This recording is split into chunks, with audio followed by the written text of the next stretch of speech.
یہ عہد و پیمان کا جو ذکر ہو رہا ہے وہ انبیاء اور رسل اپنی قوموں سے لیا کرتے تھے کہ دیکھو میرے بعد بھی توحید پر کامزن رہنا، شرک نہ کرنا، اللہ کی اطاعت کرنا، لیکن انبیاء کے جانے کے بعد ان بدبختوں نے اپنے عہدوں کو توڑ دیا، اور اللہ کہتا ہے کہ ان میں اکثر یہی لوگ تھے جو عہد کو توڑنے والے تھے، اور ان میں اکثر فاسق تھے۔ تو معلوم ہوا جو فاسق ہے وہ عہد کو توڑتا ہے، یا جو عہد کو توڑتا ہے وہ فاسق ہے۔ اب جب نشانی مانگا تو اللہ کہتا ہے فَأَلْقَىٰ عَصَاهُ فَإِذَا هِيَ ثُعْبَانٌ مُّبِينٌ، موسیٰ نے اپنی لاٹھی زمین پر ڈال دی اور وہ ایک اژدہا بن کر ظاہر ہو گئی، ثعبان مبین، کھلی ہوئی۔ وَنَزَعَ يَدَهُ فَإِذَا هِيَ بَيْضَاءُ لِلنَّاظِرِينَ، یہ تو پہلی نشانی تھی کہ عصا کو پھینکا تو وہ اژدہا بن گئی۔ دوسری نشانی یہ اپنا ہاتھ باہر کیا تو وہ دیکھنے والوں کو بالکل سفید چمکتا ہوا نظر آیا، جس سے ایک طرح کی روشنی نکل رہی تھی کہ جادوگر فرعون کے پاس آ گئے تو انہوں نے کہا کہ اگر ہم غالب آ گئے تو یقینی طور پر ہمیں اس کی اجرت تو ملنی چاہیے۔ پورا کانسیپٹ پیسہ، دولت اور سیاست تھی۔ یہ ہے اہل ایمان اور اہل دنیا کے معاملات۔ اہل ایمان والے جو محنت کرتے ہیں دین کے لیے، ان کا کبھی مطمح نظر دنیا نہیں ہوتا، اور اس کے مقابلے میں باطل قوتیں جو اٹھتی ہیں ان کا زیادہ تر محور صرف دنیا ہوتا ہے، کہ کتنا بڑا علم کیوں نہ ہو لیکن جادو کے ذریعے سے اصل حقیقت نہیں بدلتی، دکھنے میں ہو سکتا ہے لیکن یہاں اصل حقیقت تبدیل ہو کہ جادوگروں کے جتنی لاٹھیاں اور رسیاں تھیں وہ سب کا سب یہ سام بن کے نگل گیا، تو ان کو یقین کامل ہو گیا کہ یہ ہرگز کوئی جادو نہیں ہے، یہ جو بھی کچھ بھی ہے اس کے علاوہ ہے جو رب العالمین ہی کر سکتا ہے۔ اس واسطے انہوں نے کیا ہے، پورے شرح صدر کے ساتھ اسلام کو قبول کر لیا۔ MSLI TV، رہنمائی بدلتی دنیا کے لیے۔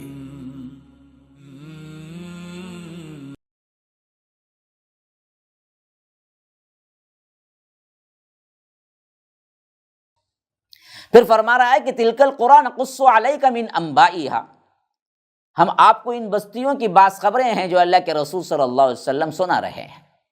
وَلَقَدْ جَاءَتْهُمْ رُسُلُهُمْ بِالْبَيِّنَاتِ، اور ان کے پاس ان کے انبیاء کھلی نشانیاں لے کر آئے، خاص طور پر ابھی جو 5 انبیاء کرام کی ہم نے ہسٹری سن لی تھی۔ فَمَا كَانُوا لِيُؤْمِنُوا بِمَا كَذَّبُوا مِن قَبْلُ، لیکن جن باتوں کو وہ پہلے جھٹلا چکے تھے ان پر ایمان لانے والے نہیں تھے۔ ان بدبختوں کی روش ایک ہی رہی، پچھلی قوم جھٹلا کے نیست و نابود ہوئی، سب کچھ ان کو معلوم تھا، لیکن ان بدبختوں نے بھی جھٹلا کے نیست و نابود ہونا ہی تھا۔ پچھلی قوموں سے انہوں نے عبرت نہیں حاصل کیا بلکہ اسی بات پہ ڈٹے رہے جو پچھلی قوموں نے کیا تھا۔ کذالک یطبع اللہ علی قلوب الکافرین، اللہ اسی طرح کافروں کے دلوں میں مہر لگا دیتا ہے۔ یہ ہدایت کی بات سنتے نہیں ہیں۔ اور فرمایا اس کے بعد کہ وما وجدنا لاکثرهم من عہد وان وجدنا اکثرهم لفاسقین، اور ہم نے ان میں اکثر کو کسی بھی عہد و پیمان کا پابند نہیں پایا، اور ان میں اکثر کو فاسق ہی پایا۔ یہ عہد و پیمان کا جو ذکر ہو رہا ہے وہ انبیاء اور رسل اپنی قوموں سے لیا کرتے تھے کہ دیکھو میرے بعد بھی توحید پر کامزن رہنا، شرک نہ کرنا، اللہ کی اطاعت کرنا، لیکن انبیاء کے جانے کے بعد ان بدبختوں نے اپنے عہدوں کو توڑ دیا، اور اللہ کہتا ہے کہ ان میں اکثر یہی لوگ تھے جو عہد کو توڑنے والے تھے، اور ان میں اکثر فاسق تھے۔ تو معلوم ہوا جو فاسق ہے وہ عہد کو توڑتا ہے، یا جو عہد کو توڑتا ہے وہ فاسق ہے۔ آج بھی ہم اللہ سے کیے ہوئے عہد کو توڑے بیٹھے ہیں۔ ہم سے عہد ہوا تھا کہ وَاعْبُدُوا اللَّهَ، اللہ کی عبادت کرو، وَلَا تُشْرِكُوا بِهِ شَيْئًا، اس کے ساتھ کسی کو شریک نہ کرو۔ وَقَضَىٰ رَبُّكَ أَلَّا تَعْبُدُوا إِلَّا إِيَّاهُ وَبِالْوَالِدَيْنِ إِحْسَانًا، اللہ نے فیصلہ کر دیا ہے، یہ حکم دے دیا ہے کہ اللہ کے ساتھ کسی اور کو شریک نہ کرو، خالص ایک اللہ کی پرستش کرو، اور اللہ کے رسول صلی اللہ علیہ وسلم کو اپنا رہنما اور اپنا سب کچھ مانو۔ ہدایت انہی کی طرف سے تمہیں ملی، ان کی اتباع کو مضبوطی سے پکڑ لو۔ قل ان کنتم تحبون اللہ فاتبعونی یحببکم اللہ، اگر تم اللہ تبارک و تعالی سے محبت کرتے ہو، تمہارا دعویٰ یہ ہے اللہ تبارک و تعالی کی محبت کا، تو اللہ کے رسول کی اتباع کرو، اللہ تم سے محبت کرے گا۔ ما آتاکم الرسول فخذوہ وما نہاکم عنہ فانتہوا، اللہ کے رسول صلی اللہ علیہ وسلم تمہیں جو کچھ بھی دے اس کو لے لو، جس سے روکیں اس سے رک جاؤ، یہ عہد ہوا۔ لیکن ہم نے بعد میں کیا کیا؟ اس عہد کو ہم نے توڑ دیا، پامال کر دیا، احساس بھی نہیں ہے کہ ہم نے اس عہد کو کبھی کیا بھی تھا۔ ہم تو گروہوں میں بڑھ گئے، اپنے اپنے مسلکوں کو اونچا کرنے کے لیے قرآن اور حدیث کو پس و پش ڈال دیا۔ ہم اپنوں کے اندر ہی کفر کے فتوے لگاتے لگاتے زندگیاں گزارتی۔ اللہ تبارک و تعالیٰ کے عہد پر ہمیں کبھی بھی توجہ نہیں ہوئی، تو یاد رکھیے عہد کو جو توڑتا ہے وہ فاسق ہے، یا فاسق ہی عہد کو توڑتا ہے۔ پھر یہاں سے کیا ہے معاملہ؟ حضرت موسیٰ علیہ السلام اور فرعون کا جو اہم ترین قصہ ہے، اور یہاں پر طویل ترین قصہ ہے گویا کہ، جو آخری صورتوں تک چل رہا ہے۔ تو یہاں سے بات شروع ہو رہی ہے، ثم بعثنا من بعدهم موسیٰ بآیاتنا الی فرعون وملئہ فظلموا بها، پھر ہم نے ان کے بعد موسیٰ کو اپنی نشانیاں دے کر فرعون اور اس کے سرداروں کے پاس بھیجا، اور نشانیوں کی تفصیل آگے آئے گی، جو کل نشانیاں تو 9 بنتی ہیں۔ وَلَقَدْ آتَيْنَا مُوسَىٰ 9 آیات، ہم نے 9 نشانیاں دے کر بھیجا، اور ان نشانیوں میں 2 بڑے نشانیاں آگے چل کر ذکر ہو رہی ہیں اسی قصے کے اندر۔ تو فرمایا کہ ہم نے بھیجا ان تمام قوموں کے بعد جو پہلے گزر چکی ہیں 5 قومیں، موسیٰ کو فرعون کی طرف۔ اب یہاں قوم فرعون کی طرف نہیں کہا، بلکہ فرعون کی طرف کہا۔ مفسرین کہتے ہیں کہ اس بات کی علامت ہے کہ فرعون اپنی قوم میں سب سے زیادہ پاور والا تھا، اور خاص اگر وہ ایمان لے آتا تو قوم فرعون بھی ایمان لے آتی، تو اس واسطے پورا رخ فرعون کی طرف کر دیا، اور فرمایا کہ الی فرعون وملئہ، فرعون اور اس کے سرداروں کے پاس بھیجا جن کی چلتی تھی بہت۔ اور انہوں نے کیا کیا؟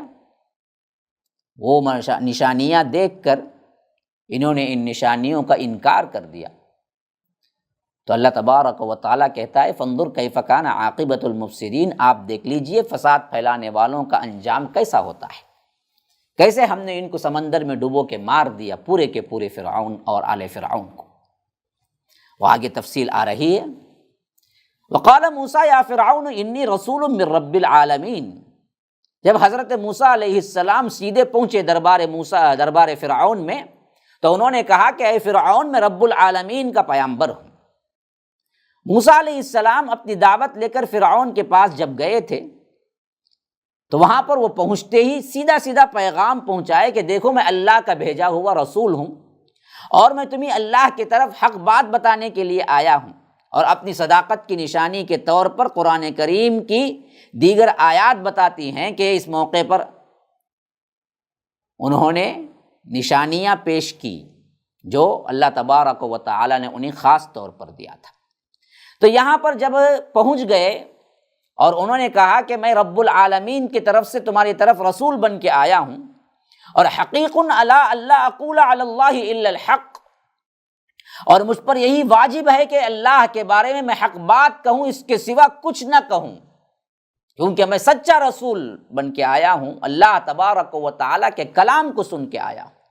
قد جئتکم ببینۃ من ربکم فارسل معی بنی اسرائیل، میں تمہارے پاس تمہارے رب کی طرف سے کھلی دلیل لے کے آیا ہوں، بس تم بنی اسرائیل کو میرے ساتھ جانے دو۔ یعنی 2 مقاصد تھے دعوت کے حضرت موسیٰ علیہ السلام جو لے کر آئے تھے فرعون کے پاس۔ ایک تو یہ کہ میں رسول ہوں، میری دعوت کو قبول کرو اور مجھ پر ایمان لاؤ، سرکشی نہ کرو۔ اگر سرکشی پر ہی تل گئے ہو تو کم از کم میری قوم کو جو تم نے غلام بنا کے رکھا ہوا ہے ان کو میرے ساتھ بھیج دو، یہ کئی سالوں سے تمہاری غلامی میں رہ رہے ہیں۔ اچھا، اب جواب کیا ہوتا ہے؟ قال ان کنت جئت بآیۃ فأت بها ان کنت من الصادقین، فرعون نے کہا کہ اگر تم کوئی نشانی لے کر آئے ہو تو اسے ظاہر کرو اگر تم سچے ہو۔ یہ کیا بات ہوئی؟ نشانی کیا ہے وہ تو بتلاؤ۔ اب جب نشانی مانگا تو اللہ کہتا ہے فَأَلْقَىٰ عَصَاهُ فَإِذَا هِيَ ثُعْبَانٌ مُّبِينٌ، موسیٰ نے اپنی لاٹھی زمین پر ڈال دی اور وہ ایک اژدہا بن کر ظاہر ہو گئی، ثعبان مبین، کھلی ہوئی، بالکل دیکھنے میں کسی کو بھی کیا نہیں ہو رہا تھا، تھوڑا سا بھی پریشانی نہیں ہو رہی تھی، کھلی ہوئی نشانی بن کے سامنے آ گیا۔ وَنَزَعَ يَدَهُ فَإِذَا هِيَ بَيْضَاءُ لِلنَّاظِرِينَ، یہ تو پہلی نشانی تھی کہ عصا کو پھینکا تو وہ اژدہا بن گئی۔ دوسری نشانی یہ اپنا ہاتھ باہر کیا تو وہ دیکھنے والوں کو بالکل سفید چمکتا ہوا نظر آیا، جس سے ایک طرح کی روشنی نکل رہی تھی۔ اس کی تفصیل بھی سورہ طٰ میں آ رہی ہے۔ پھر اس کے بعد ہوا کیا؟ قال الملأ من قوم فرعون ان هذا لساحر علیم، قوم فرعون کے سرداروں نے کہا کہ یہ تو بڑا بھاری جادوگر لگتا ہے، بڑا علم سیکھ کے آیا ہے۔ یعنی جب انہوں نے دیکھا کہ لاٹھی سام کی شکل میں اور ہاتھ بغیر کسی بیماری کے بالکل چمکتا ہوا تو کہنے لگے یہ تو کوئی بہت بڑا جادوگر ہو گیا ہے۔ کیونکہ جادو کیا ہوتا ہے؟ عوام کے دل و دماغ پر ایک طرح کی کیفیت چھوڑتا ہے۔ حالانکہ ان بدبختوں کو معلوم تھا کہ یہ جادو سے ایسا نہیں ہو سکتا، لیکن یہ معجزات بے اثر کرنے کے لیے، ان کے اثر کو کم کرنے کے لیے ان بدبختوں نے کیا کیا کہ جادو کی طرف نسبت دی، اور اس سے لوگوں کے اندر ایک طرح کا ڈر خوف دور کرنے کی کوشش کی، اور کہا کہ دیکھو یہ بڑا جادوگر لگتا ہے۔ یرید ان یخرجکم من ارضکم فماذا تأمرون، اب اس جادوگری کے پیچھے منصب کیا ہے، معاملہ کیا ہے، اس کی بھی وضاحت کر کے لوگوں کو مغالطے میں ڈالنا چاہتے تھے۔ بدبخت، ہمیشہ اہل حق کے ساتھ اہل باطل کا یہی معاملہ ہوا۔ انہوں نے کہا کہ یہ تو تمہارے ملک سے نکالنا چاہتا ہے، تو تم کیا کہتے ہو؟ گویا کہ یہ آپس میں سردار لوگ باتیں کر رہے ہیں تاکہ لوگ عوام ان کی باتوں میں آ جائیں اور اس کو بالکل ہی ایک سیاسی رنگ دے دیں۔ یہاں تو بات خالص توحید کی ہو رہی تھی، لیکن ان بدبختوں نے کیا کیا، اس رخ کو سیاست پہ موڑا اور حضرت موسیٰ کو بتانے لگے کہ یہ تو کیا قبضہ کرنا چاہتا ہے تمہارا ملک، نعوذ باللہ، اس جادو کے ذریعے سے۔ بتاؤ تم کیا کہتے ہو، تاکہ سپورٹ پوری قوم سے مل جائے۔ تو کہنے والے کیا کہے؟ قالوا ارجی واخاہ وارسل فی المدائن حاشرین، لوگوں نے فرعون سے کہا کہ ابھی اسے اور اس کے بھائی کو روک دیجئے، یعنی ابھی اس کا جواب مت دیجئے، ان کو تھوڑی مہلت دیجئے، یا ان کو ایک معنی میں کیا قید کر لیجئے، ابھی فی الوقت کوئی سزا نہ سنائیے۔ اور دوسرا کام یہ کیجئے کہ ارسل فی المدائن حاشرین، کے تمام شہروں میں نمائندے بھیج دیجئے۔ کس واسطے نمائندے بھیجنا ہے؟ یاتوک بکل ساحر علیم، کہ جو ہر جادوگر جو ماہر ہے اس کو بلا کے لے آئے۔ یعنی عام اعلان ہو گیا کہ بھائی دیکھو فرعون کو بڑے بڑے جادوگروں کی ضرورت ہے، ایک بہت بڑا مقابلہ ہے، تو جو لوگ بڑے بڑے جادوگر ہیں یا بڑے بڑے شہر میں جائے جن کا نام ہے ان سب کو بلا کر لے آئیں۔ وجاء السحرۃ فرعون قالوا ان لنا لاجرا ان كنا نحن الغالبین، جب یہ جادوگر یہاں آئے تھے ان کا حال کیا تھا دیکھیے۔ اللہ تبارک و تعالی یہ ظاہر کر رہا ہے کہ یہ آتے وقت ان کا حال کیا تھا، لیکن ایمان ان پر منکشف ہوا تو پھر حال کیا ہوا، اس ذرا ذہن میں رکھیے۔ آگے آ رہی ہیں آیتیں کہ جادوگر فرعون کے پاس آ گئے تو انہوں نے کہا کہ اگر ہم غالب آ گئے تو یقینی طور پر ہمیں اس کی اجرت تو ملنی چاہیے۔ پورا کانسیپٹ پیسہ، دولت اور سیاست تھی۔ یہ ہے اہل ایمان اور اہل دنیا کے معاملات۔ اہل ایمان والے جو محنت کرتے ہیں دین کے لیے، ان کا کبھی مطمح نظر دنیا نہیں ہوتا، اور اس کے مقابلے میں باطل قوتیں جو اٹھتی ہیں ان کا زیادہ تر محور صرف دنیا ہوتا ہے۔ اسی واسطے فرعون کے پاس جیسے ہی آ گئے جادوگر، انہوں نے کہا کہ ان لنا لاجرا، ہمارے لیے کیا اجر ہوگا بھائی، ہمارے لیے کیا اجرت ہوگی، ہمارے لیے کیا کچھ گفٹ ہوں گے، ہاں اگر ہم غالب آ گئے، ان کننا نحن الغالبین، کیونکہ ان کو یقین بھی تھا کہ ہم بڑے بڑے جادوگر ہیں، موسیٰ کیا لا سکتے ہیں، ہم تو بہت بڑے لوگ ہیں، ہم تو کیا ہے منٹوں میں ہرا دیں گے۔ تو انہوں نے کہا کہ اگر ہم غالب آ گئے تو ہمیں کیا دیں گے، اجر ملے گا نا۔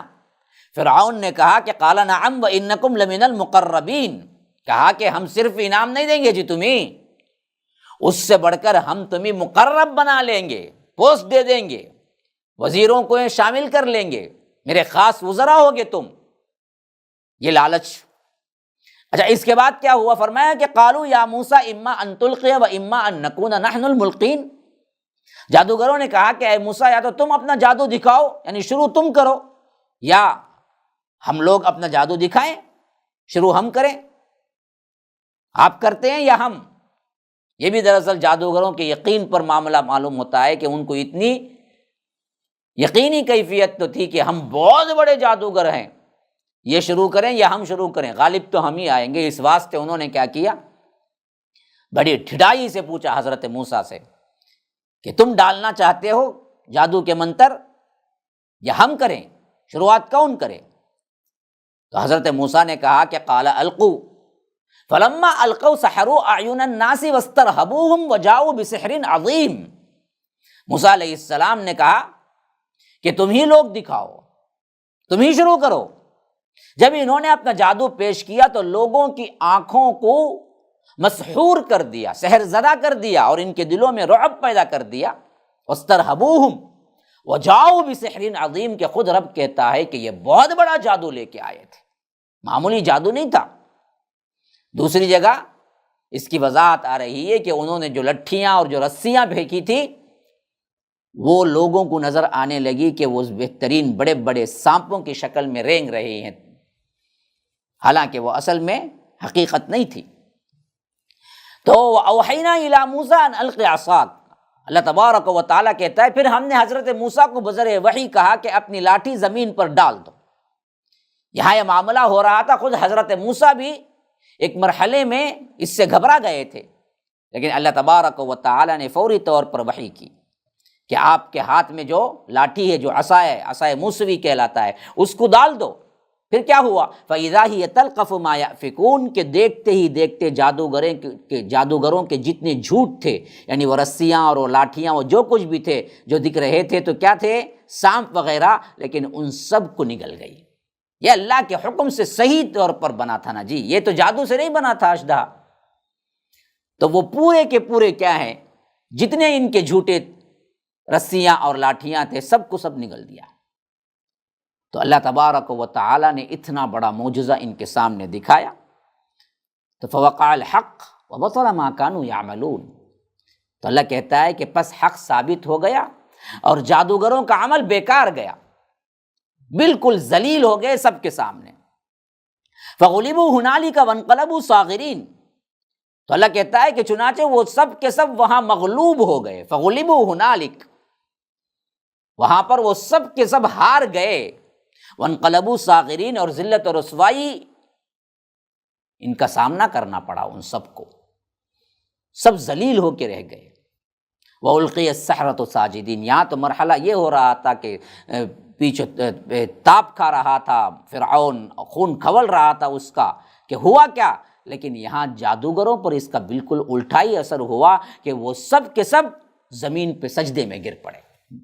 وَأُلْقِيَ السَّحَرَةُ ساجدین، ایسے گر پڑے گویا کہ کوئی طاقت ہے جو ان کو بلا ارادہ سجدے میں گرا دی، سب کے سب۔ اور کہا ان سب نے قالوا آمنا برب العالمین، انہوں نے کہا کہ ہم رب العالمین پر ایمان لے آتے ہیں۔ کون رب العالمین؟ رب موسیٰ و ہارون، جو موسیٰ اور ہارون کا رب ہے۔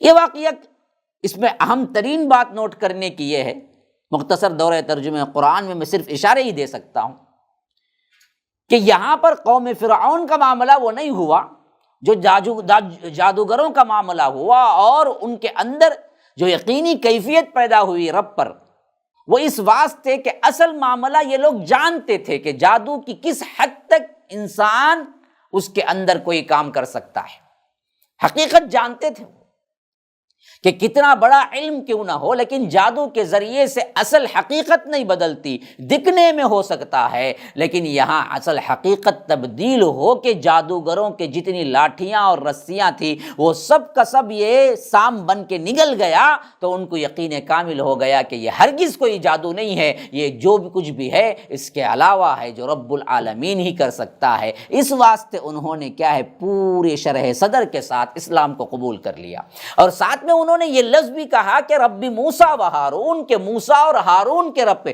کیوں؟ لوگوں کو شبہ ہو سکتا تھا کہ وہ لوگ فرعون کو بھی تو رب ہی کہتے تھے نا، کہ کہیں یہ فرعون کی ربوبیت کا تو اقرار نہیں کر رہے ہیں، تو انہوں نے معاملہ اور واضح کیا کہ نہ ہم موسیٰ اور فرعون کے رب کے بارے میں کہہ رہے ہیں کہ ہم ان پر ایمان لے آئے۔ اب جیسے ہی یہ معاملہ ہوا، کس طرح لوگ جو خاص کر متکبرین، پیسے والے اور ذہین فتین اسلام اور حق کو قبول نہ کرنے والوں کا معاملہ ہوتا ہے، وہ اچھی طرح یہاں پر دیکھ لیجئے، نوٹ کر لیجئے۔ قال فرعون آمنتم بہ قبل ان آذن لکم، فرعون نے کہا کہ میں اجازت دیتا اس سے قبل تم ایمان لے آئے ان پر۔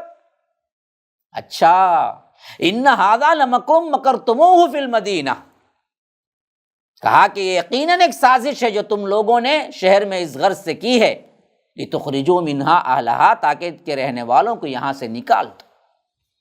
ہاں، فسوف تعلمون، ان قریب تمہارا کیا انجام ہوگا یہ تم جان لو گے۔ یعنی جب حق واضح ہو گیا اور تمام جادوگر ایمان لے آئے تو فرعون اپنی ذلت رسوائی پر پردہ ڈالنے کے لیے کہا کہ تم لوگ میری اجازت کے بغیر موسیٰ پر ایمان لے آئے ہو۔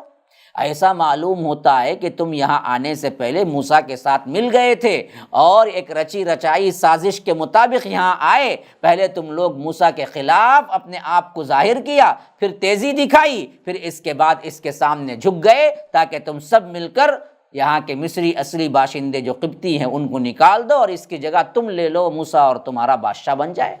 یہ سازش تم نے پہلے کر لی، حالانکہ بدبخت کو اچھی طرح معلوم تھا موسیٰ علیہ السلام مدین سے سیدھا دربار فرعون میں پہنچے، اور اس سے پہلے جب مصر میں آئے تو کئی سال ہو چکے تھے، تقریباً 10 سال تو حتمی طور پر ہو چکے تھے جو وہاں پر شعیب علیہ السلام کے گھر میں وہاں پر انہوں نے گزارا تھا مدین میں۔ پھر اس کے بعد نکل کے آئے تو مصر چھوڑے 10-11 سال ہو چکے تھے، کوئی تعلق مصر والوں سے نہیں تھا، اور جب آئے تو سیدھے پہنچے فرعون کے دربار میں، اور آنے کے بعد جب اعلان کیا اور اپنے معجزے دکھائے تو خود فرعون کے ان کے اپنے سپاہیوں نے انہیں روک لیا، کسی سے ملنے نہیں دیا، اور ساتھ میں خود ان کے اپنے لوگ ہرکارے بن کر ہر جگہ کے جادوگروں کو اکٹھا کیا، جس میں کوئی بھی حضرت موسیٰ کے ساتھ تعلق نہیں تھا، نہ کبھی ملے تھے، نہ کوئی بات چیت ہوئی تھی۔ لیکن جب حق کو قبول کر لیا تو اس نے پینترا ہی بدل دیا اور کہہ دیا کہ او ہو، یہ سب تمہارا اپنا ہی کیا ہے بنا بنایا نمونہ ہے، سازش ہے، کہ موسیٰ تو لگتا ہے کہ تمہارا بڑا سردار ہے، تم سب اسی سے سیکھے ہو اور یہ سازش کر کے آئے ہو کہ کچھ دیر کے لیے تو ہم تمہارے خلاف رہیں گے، پھر اس کے بعد ہم دراصل تمہارے سامنے جھک جائیں گے اور تم ہمارے بادشاہ بن جاؤ۔ حالانکہ سب معلوم تھا کہ جھوٹ بک رہا ہے، لیکن یہ بات جب اس نے کہی تو قوم نے بھی مانا اور اس حقیقت کو بالکل ہی نظر انداز کر دیا کہ اگر تھوڑی سی تحقیق کی نظر سے دیکھیں تو اس کی بات بالکل بودی اور بالکل ہی دیوانہ پن کی بات ہے۔ حضرت موسیٰ ان سے کب ملے، کب سکھایا، لیکن کسی نے نہیں پوچھا۔ تو یاد رکھیے ایک چیز ہمیشہ ایسی ہوتی ہے باطل پرستوں کے پاس، بظاہر بالکل ہی بودی، بچکانہ، بے وقوفانہ بات ہو، لیکن جب ان کا کام اس سے نکلتا ہے نا جی، سب کے سب خاموش ہو کے اس کو قبول کر لیتے ہیں کہ چلو جی، کیونکہ اپنا مفاد جو ہوتا ہے نا، یہی حال اس وقت کیا ہے قوم فرعون کا بھی تھا کہ اس نے کہا کہ تمہارا اصل منشا یہ ہے کہ تم سب مل کر میرے مصر کو تم لے لو اور یہ بادشاہ بن جائیں، یہ تو ہرگز نہیں ہوگا۔ اب میں تمہارے ساتھ کیا کچھ کر رہا ہوں، ذرا اب دیکھو میں تمہارے ساتھ کیا سلوک کرتا ہوں۔ پھر اس نے کہا کہ لَأُقَطِّعَنَّ أَيْدِيَكُمْ وَأَرْجُلَكُمْ مِنْ خِلَافٍ ثُمَّ لَأُصَلِّبَنَّكُمْ أَجْمَعِينَ، میں یقیناً تمہارے ایک طرف کے ہاتھ اور دوسری طرف کے پاؤں کاٹ ڈالوں گا، یعنی ایک ہاتھ ایک پاؤں مخالف سمتوں میں کاٹ دوں گا، پھر تم سب کو سولی پر چڑھا دوں گا۔ یہ ہے وہ دھمکی جو اوپر کہہ رہا تھا کہ فَسَوْفَ تَعْلَمُونَ، اب میں تم سے کیا کرنے جا رہا ہوں ذرا دیکھو تم اب۔ تو اب یہ دھمکی دی۔ ابھی دیکھیے صبح سویرے تو یہ جادوگر فرعون کی پناہ لے رہے تھے، فرعون کی کیا تعریفیں کر رہے تھے، فرعون کے پاس اپنا اسٹیٹس مانگ رہے تھے، بھیک مانگ رہے تھے، لیکن ایمان کی قوت دیکھی، ابھی مسلمان ہوئے ہیں اور وہ دھمکی دے رہا ہے کہ تمہیں مخالف سمتوں سے ہاتھ اور پاؤں کاٹ کر تمہیں سولی پہ چڑھا دوں گا۔ تو انہوں نے کہا کہ قالوا انا الی ربنا منقلبون، ان جادوگروں نے کہا کہ بے شک ہم سب کو اپنے رب کی طرف ہی تو پلٹ کر جانا ہے۔ ارے بدبخت، تو ہمیں سزا دے گا تو کیا سزا دے گا؟ آخری مرحلہ، آخری بڑی سزا کیا ہے؟ موت۔ اور موت کے بعد انسان کہاں پہنچتا ہے؟ رب ہی کے پاس۔ تو ہمیں تو اپنے رب سے ملاقات کے لیے ہم ابھی تیار ہیں، ہم تو اپنے رب کی ملاقات چاہتے ہیں، سب کو پہنچنا اسی کی طرف ہے۔ تم اگر ہمارے ساتھ یہ معاملہ کرو گے تو یاد رکھو اللہ تبارک و تعالیٰ تم کو نہیں چھوڑے گا، اور ہمارا معاملہ تو اللہ کی طرف ہے، تو اللہ تبارک و تعالیٰ ہمیں شہادت کا مرتبہ دے گا۔ وما تنقم منا الا ان آمنا بآیات ربنا لما جاءتنا ربنا افرغ علینا صبرا وتوفنا مسلمین۔ اور ہم سے تمہاری دشمنی کا سبب اس کے سوا اور کیا ہے؟ صبح میں تو تم ہمارے لیے بڑے بڑے باتیں کر رہے تھے، بڑے بڑے کیا ہے منسٹریاں دی جا رہی تھی، بڑے بڑے کیا ہے سیٹ کے عہدے عہد و پیمان ہو رہے تھے، لیکن اب دشمن جو بن کے ہاتھ پاؤں کاٹنے کی بات جو کر رہا ہے فرعون، تو جادوگروں نے کہا کہ اس کے سوا اور کیا بات ہے، ہمارا کون سا کیا ہے جرم ہے اس کے سوا، سوائے یہ کہ ہم نے ہمارے رب کی نشانیاں جو آئی تھی اس پر ایمان لے آئے۔ ان آمنا بآیات ربنا لما جاءتنا، جب ہمارے پاس ہمارے رب کی نشانیاں آ گئی تو ہم ان پر ایمان لے آئے۔ جب معلوم ہو گیا یہ جادو نہیں ہے، اللہ کے رسول برحق ہیں، حضرت موسیٰ برحق ہیں، رسول بن کے آئے ہیں، یہ معجزہ ہے، تو ہم ایمان لے آئے، اس کے علاوہ ہمارا جرم کیا ہے بدبخت۔ اور اب دعا یہی ہے، اب پلٹنا نہیں ہے، اب کفر نہیں ہے، اب ارتداد نہیں ہے، اضمحلال نہیں ہے، کمزوری نہیں ہے، ایمان سے پلٹنا نہیں ہے، اب تو صرف یہی دعا ہے کہ ربنا افرغ علینا صبرا، اے ہمارے رب ہمارے اوپر صبر کو انڈھیل دے، سراپا ہمیں صابر بنا دے، وتوفنا مسلمین، اور اس دنیا سے اٹھا تو ہمیں مسلمان بنا کے اٹھا، حالت مسلمانیت میں ہم تیرے پاس پہنچ جائیں، بس اتنی خواہش ہے، اس کے علاوہ ہمیں دنیا کی کوئی خواہش نہیں ہے، نہ تیرے مرتبے کی، نہ تیرے کیا ہے وزیر کی، نہ تیرے دولت کی، نہ تیرے محل کی، نہ تیرے عزت کی، کسی کی ہمیں کوئی ضرورت نہیں ہے، بس ہمیں امید ہے، ہمیں خواہش ہے، ہمیں یقین ہے، ہمیں دعائیں ہیں، تو بس یہ ہے کہ تو جو کچھ بھی سزا دے رہا ہے اللہ اس پہ صبر عطا کرے اور ہم ایمان کی حالت میں رب کے حضور پہنچ جائیں۔ یہ ہے ایک مسلمان کی صدا جو ہونی چاہیے، کچھ بھی ہو جائے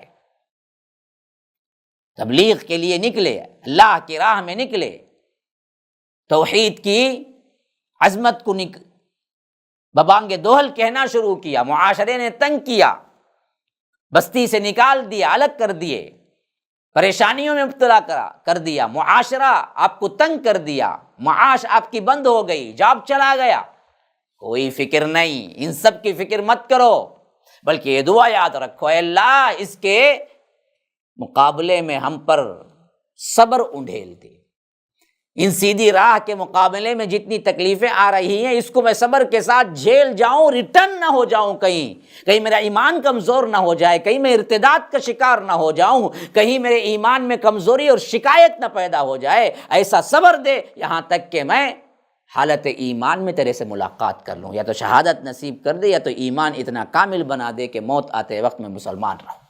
یہ ہے اصل دعا وہ کر رہے تھے، افرغ علینا صبرا وتوفنا مسلمین۔ اب بعد میں کیا ہوا؟ انہوں نے کہا کہ وقال الملأ من قوم فرعون اتذر موسیٰ وقومہ لیفسدوا فی الارض ویذرک وآلہتک قال سنقتل ابناءهم ونستحیی نساءهم وإنا فوقهم قاہرون۔ قوم فرعون کے سرداروں نے ان سے کہا کیا آپ موسیٰ اور اس کی قوم کو یوں ہی آزاد چھوڑ دیں گے؟ یعنی معاملہ ایسے لگ رہا ہے کہ اس واقعے کے بعد بھی فرعون کی ہمت نہیں پڑی کہ وہ حضرت موسیٰ کو پکڑ لیں یا قید کر لیں، کیونکہ وہ بھی تو دراصل کیا ہے اسی کے محل میں پلے تھے نا جی، اور اس کے علاوہ اب اس وقت جو لوٹے تھے تو اللہ کی تبارک و تعالی نے جو نبوت کا جلال دیا تھا وہ بھی تو ساتھ میں تھا، تو فرعون کتنا بڑا ظالم کیوں نہ ہو، لیکن ہمت ابھی بھی اتنی نہیں تھی کہ فرعون برملا حضرت موسیٰ سے ٹکر لے سکے۔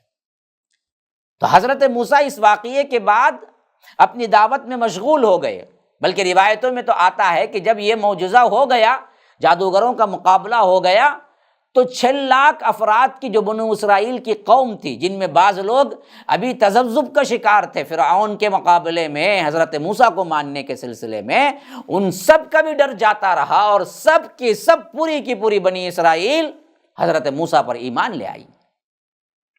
تو اور زیادہ وہ مضبوط بن گئے، اور یہ قوم کے سردار نوٹ کر رہے تھے، دیکھ رہے تھے۔ تو جب انہوں نے دیکھا کہ حضرت موسیٰ علیہ السلام کا اثر و رسوخ بڑھتا جا رہا ہے، اور لوگوں کے اندر فرعون کی جو سفاکی اور فرعون کا جو ظلم کا معاملہ ہے، باوجود فرعون کے بارے میں ان کی قوت اور اس کے بارے میں کمزوری پیدا ہو رہی ہے، ڈر کم ہو رہا ہے، تو انہوں نے کہا فرعون سے کہ آپ موسیٰ کو اور اس کی قوم کو یوں ہی آزاد چھوڑ دیں گے؟ اچھا کیوں جی؟ کیا لفظ استعمال کر رہے ہیں دیکھیے، کس سے انسان طیش میں آ سکتا ہے؟ یہ چاپلوسی لوگ ہمیشہ وہی لفظ استعمال کرتے ہیں۔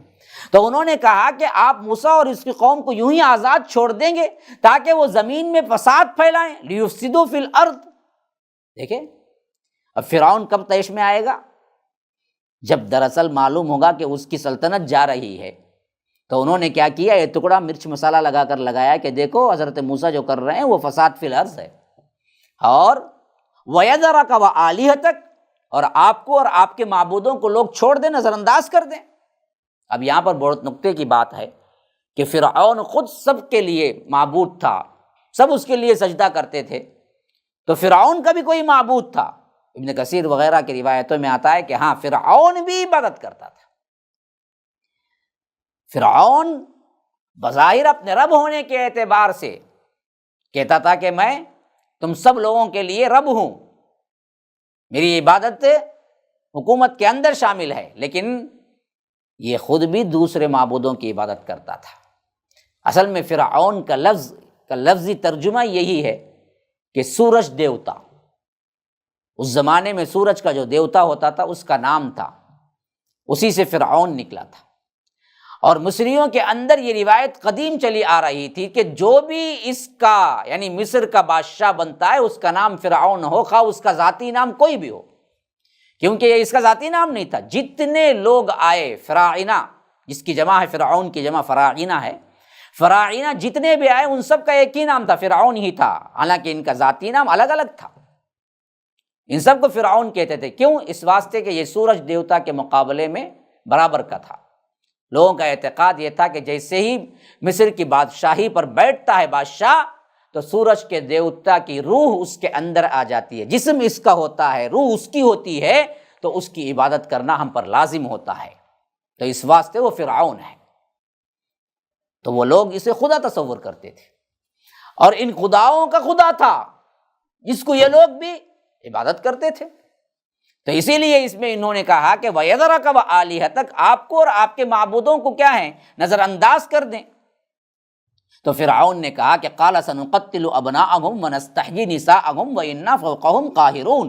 فرعون نے کہا کہ ہم ان کے بیٹوں کو تہہ تیغ کر دیں گے، ان کے بیٹوں کو مار دیں گے، اور ان کی عورتوں کو زندہ رہنا دیں گے، اور یقیناً ہم ہر طرح سے ان پر قدرت رکھتے ہیں، مجھے اتنا پاور ہے کہ میں جب چاہے ان کو کچل کے رکھ دوں۔ یہ دراصل دوسری مرتبہ کا واقعہ ہے۔ ایک مرتبہ یہی حکم ہوا تھا جب حضرت موسیٰ کی پیدائش کا مرحلہ تھا، جسے ہم بقرہ میں پڑھ چکے ہیں۔ ہاں، یسومونکم سوء العذاب یذبحون ابناءکم ویستحیون نساءکم۔ ایک مرتبہ تب اعلان ہوا تھا، جس کے بارے میں بعض روایتیں شاہد ہیں کہ فرعون کے بعض نجومیوں نے اسے بتایا کہ ایک بچہ پیدا ہونے والا ہے جو تیری سلطنت کو ختم کر کے رہے گا، تو اس بچے کے پیدا ہونے کے ڈر سے حضرت موسیٰ کی پیدائش کے زمانے میں اس نے یہی حکم اس وقت دیا تھا کہ جو بچہ پیدا ہو اس سب کو قتل کر دو، اور جو بچی پیدا ہو اس کو چھوڑ دیا جائے۔ یہ وہ وقت تھا۔ پھر حضرت موسیٰ علیہ السلام اب دعوت کیے، اور دعوت مضبوط ہو گئی، اور 6 لاکھ افراد اسلام قبول کر لیے، اور ایک جماعت بن گئی، اور ان کا اثر و رسوخ بڑھنے لگا۔ تو پھر یہی حکم یہ بدبخت نے دیا کہ قال سنقتل ابناءهم ونستحيي نساءهم وإنا فوقهم قاهرون، کہ ہم حکم دیتے ہیں کہ ان کے بچوں کو تہہ تیغ کر دیں، ان کو مار دیں، ان کو قتل کر دیں، اور ان کی عورتوں کو زندہ رہنے دیں۔ اب بھی ہم اس پر قادر ہیں، یعنی پہلے جو کام ہم کر چکے ہیں وہی کام اب بھی ہم کریں گے۔ قال موسیٰ لقومہ استعینوا باللہ واصبروا، اللہ تبارک و تعالیٰ کہتا ہے کہ موسیٰ نے اپنی قوم سے کہا کہ اللہ سے مدد مانگو اور صبر کرو اس مصیبت میں۔ ہاں ان الارض للہ یورثها من یشاء من عبادہ والعاقبۃ للمتقین، کہ بے شک یہ زمین اللہ کی ہے اور اپنے بندوں میں سے اللہ جسے چاہتا ہے اس کا مالک بنا دیتا ہے، اور آخرت کی کامیابی اللہ سے ڈرنے والوں کے لیے ہے۔ یعنی یہ اصول بتا دیا، دنیا کی بادشاہی یا دنیا کی حکمرانی اللہ تبارک و تعالی نیک بندوں کو یا نیک صالح یا آ کر تقوی وغیرہ دیکھ کے نہیں دیتا، بلکہ اللہ جس کو چاہتا ہے دیتا ہے۔ ظالموں کو بھی دیا ہے، سب سے بڑا ظالم فرعون ہے اس وقت کا، اسے بھی دیا۔ آج کا ایک بہت بڑا ظالم بیٹھا ہوا ہے، اللہ اس کو بھی دیا ہوا ہے۔ تو یہ سلطنت کا دینا اس بات کی علامت نہیں کہ اللہ تبارک و تعالی خوش ہے، راضی ہے، یہ نہیں ہے۔ اسی واسطے حضرت موسیٰ اپنی قوم کو سمجھاتے ہوئے کہتے ہیں کہ لوگو، اس وقت اگر تمہارے لیے کارآمد چیز کوئی ہے تو وہ استعینوا باللہ، اللہ کی مدد، اللہ سے مدد مانگنے کو پکڑ لو، کسی اور کو مت پکارو، اور وصبرو، اور اس پر صبر کے ساتھ جم جاؤ۔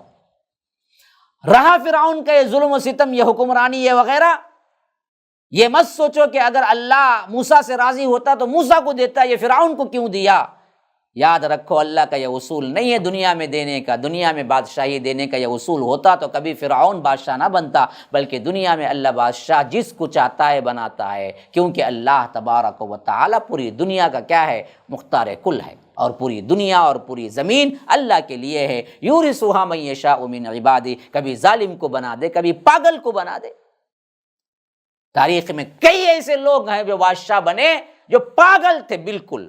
رنگیلا بادشاہ ہندوستان ہی کے اندر، وہ بادشاہ تھا جو ننگا آ جاتا تھا دربار میں اور حکم دیتا تھا کہ میں جو لباس پہنا ہوا ہوں وہ سب کے سب تم بھی پہن لینا، اور پورے درباری بھی کہتے تھے ہاں ہاں بڑا واقعی بہترین لباس پہنا ہوا ہے، اور ہم بھی کیا ہیں لباس پہن لیتے ہیں، سب ننگے ہو جاتے تھے۔ ایسا بادشاہ بھی تھا۔ تو اللہ نے کیا ہے اس دنیا کو بدترین افراد کے بھی سپرد کر دیا۔ اس سے دراصل کیا نہیں ہے، یہ مطلوب نہیں ہے، یہ سمجھ لینا نہیں ہے کہ یہ تو کیا ہے اللہ تبارک و تعالیٰ کے محبوب ہوں گے تبھی تو اللہ نے ان کو دنیا دی، نہیں۔ ایک چائے والے کو لا کے تخت پہ بٹھا دیا نا۔ اللہ تبارک و تعالیٰ کا اصول یہی ہے۔ ہاں آخرت صرف اللہ والوں کو ملے گی، والعاقبۃ للمتقین، فرمایا کہ دیکھو آخرت جو ملے گی نا جی وہ صرف متقین کو، وہاں دراصل یہ نہیں چلے گا۔ اسی لیے بڑی پیاری بات مفسرین کہتے ہیں کہ اللہ آخرت میں رحیم ہے، دنیا میں رحمان ہے۔ دنیا میں ہر کس و ناقص کو اللہ تبارک و تعالیٰ کیا ہے، رحم کرتا ہے، دیتا ہے، لیکن وَكَانَ بِالْمُؤْمِنِينَ رَحِيمًا، آخرت میں ایمان والوں کے ساتھ ہی رحم کا معاملہ ہوگا، کافروں کے ساتھ نہیں ہوگا۔ تو وَالْعَاقِبَةُ لِلْمُتَّقِينَ، متقین کے لیے ہی آخر کیا ہے، کامیابی ہے۔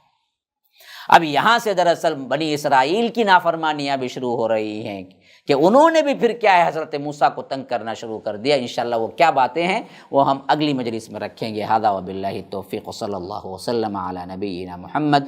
اسأل اللہ لی ولکم ولسائر المسلمین من کل ذنب فاستغفروہ انہ هو الغفور الرحیم۔ والسلام علیکم ورحمۃ اللہ وبرکاتہ۔ MSLI TV، رہنمائی بدلتی دنیا کے لیے۔ اللہ تبارک و تعالیٰ کے اس عذاب کو عذاب سمجھ کے پلٹنے کے بجائے انہوں نے اسے کیا سمجھ لیا، اللہ تبارک و تعالیٰ کا نہیں، بلکہ یہ دراصل مرور ایام زمانے کے اندر کی تبدیلیاں سمجھ لی، اور خود حضرت موسیٰ اور ان کے ساتھیوں کو نحوست کے طور پر ٹھہرانے لگے۔ بس جب انہیں کوئی اچھی چیز ملتی تو کہتے کہ ہم تو ہیں ہی اس کے حقدار، یہ ہمارے لیے ہے۔ وَإِن تُصِبْهُمْ سَيِّئَةٌ يَطَّيَّرُوا بِمُوسَىٰ وَمَن مَّعَهُ، اور اگر ان کا کوئی نقصان ہو جاتا تو موسیٰ اور ان کے ساتھیوں سے بدشگونی لیتے۔ بس ہم نے ان پر طوفان، ٹڈیاں، جوؤں اور مینڈکوں اور خون کا عذاب بھیجا اور واضح نشانیوں کے طور پر بھیجا، پھر بھی انہوں نے اللہ سے تکبر کیا، وہ تھے ہی مجرم۔ کہ بنی اسرائیل جو صبر کیا کرتے تھے فرعون کے دور میں، اس کے عوض اللہ تبارک و تعالیٰ نے انہیں یہ اچھا بدلہ دیا، اور ان کے لیے یہ اللہ تبارک و تعالیٰ نے سلطنت دی۔ اور موسیٰ نے اپنے بھائی ہارون علیہ السلام سے کہا آپ میری قوم میں میری نیابت کیجئے اور ان کی اصلاح کرتے رہیے اور فساد پھیلانے والوں کی راہ پر نہ چلیے۔ یہ اس وقت کا واقعہ جب اللہ تبارک و تعالیٰ نے بنی اسرائیل کو میدان تیہ میں پہنچانے کے بعد حضرت موسیٰ سے فرمایا، اور ہر وہ ہدایت جس سے ان کو ہدایت ملنی ہوتی یہ ضلالت قبول کرتے، اور اسی کے برعکس اگر ان کو ضلالت ملتی تو یہ اس پر قبول کر کے دوڑے اندھے بنے بھاگے چلے جاتے۔ یہ اس واسطے کہ ذالک بانہم کذبوا بآیاتنا وکانوا عنہا غافلین، کہ اس واسطے کہ انہوں نے ہماری آیتوں کو جھٹلایا اور یہ ہمارے آیتوں سے غافل رہے۔